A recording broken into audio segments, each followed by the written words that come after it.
En el siguiente vídeo vamos a explicar la máquina síncrona, así como las características, componentes y funcionamiento de esta. La máquina síncrona, primero de todo, recibe ese nombre ya que en ella se sincronizan tanto la velocidad de campo rotativo generada por el estator como la velocidad de giro del rotor, haciendo que por tanto no exista el deslizamiento. Primeramente vamos a explicar cuáles son las partes que constituyen la máquina síncrona.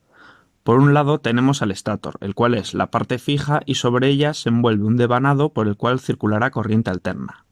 Y en contraparte tenemos al rotor, el cual es la parte móvil de la máquina y es el que alcanzará la velocidad constante o de sincronismo, la cual dependerá tanto de la frecuencia de la red como del número de polos que tenga la máquina.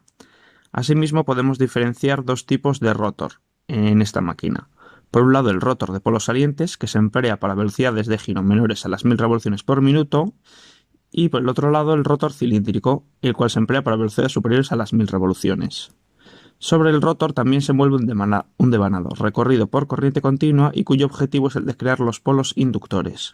Además, la máquina síncrona también cuenta con un devanado amortiguador, un sistema de excitación para dar tensión y corriente continua al devanado del rotor, un sistema de refrigeración habitualmente por aire y por último una carcasa para fijar y proteger los demás componentes. A continuación hablaremos del funcionamiento de la máquina síncrona, la cual presenta dos modos de funcionamiento, como generador y como motor.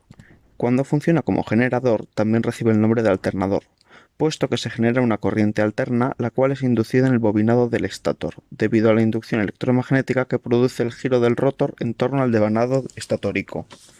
Así, para inducir una corriente alterna trifásica en el estator, se colocan tres bobinados desfasados 120 grados entre sí. Además, para evitar fallas por fuerza centrífuga, se busca que el número de polos del estator sea alto para evitar altas revoluciones, así como también se emplean reguladores de tensión para evitar la variación de esta en los terminales del alternador. Por otra parte, cuando la máquina síncrona funciona como motor, el devanado del estator se excita mediante una corriente alterna trifásica generando un campo magnético giratorio, mientras el rotor se excita a corriente continua, imantándose permanentemente.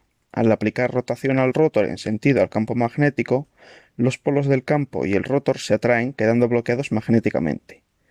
Para que el motor alcance la velocidad de sincronismo, el par del motor debe ser siempre mayor al par externo, así como también puede salirse de sincronismo por un bajo suministro de voltaje o bajo voltaje de excitación.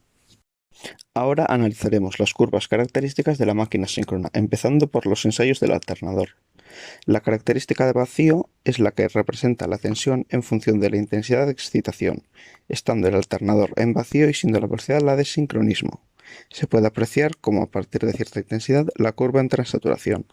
Posteriormente tenemos la característica de cortocircuito, la cual representa la intensidad que circula por el estator respecto a la intensidad de excitación.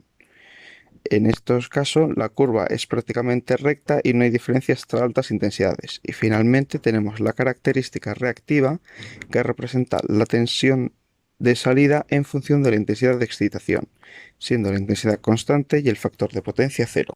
Cuando la máquina funciona como un motor, al ser la velocidad de giro constante, también lo serían el par y la potencia, viniendo el funcionamiento caracterizado por las llamadas curvas en V de Morley.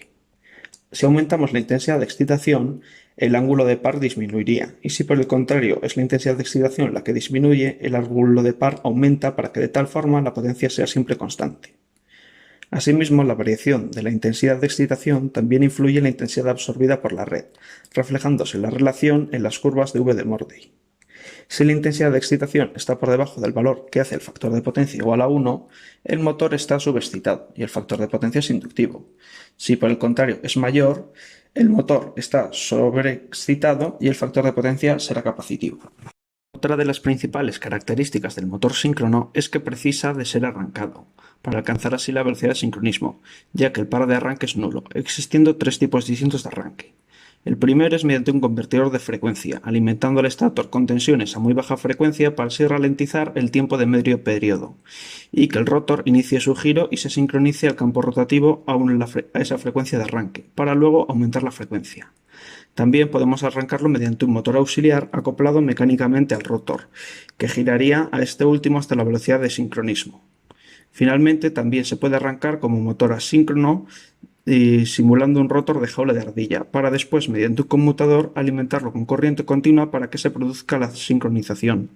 Para finalizar, realizaremos una pequeña comparativa entre las máquinas síncronas y asíncronas. Obviamente, a diferencia de las asíncronas, en las máquinas síncronas no hay deslizamiento, ya que la velocidad de giro permanecerá constante y con ello el par, a diferencia de las máquinas síncronas cuya velocidad varía y al ser el par dependiente de esta, el par también.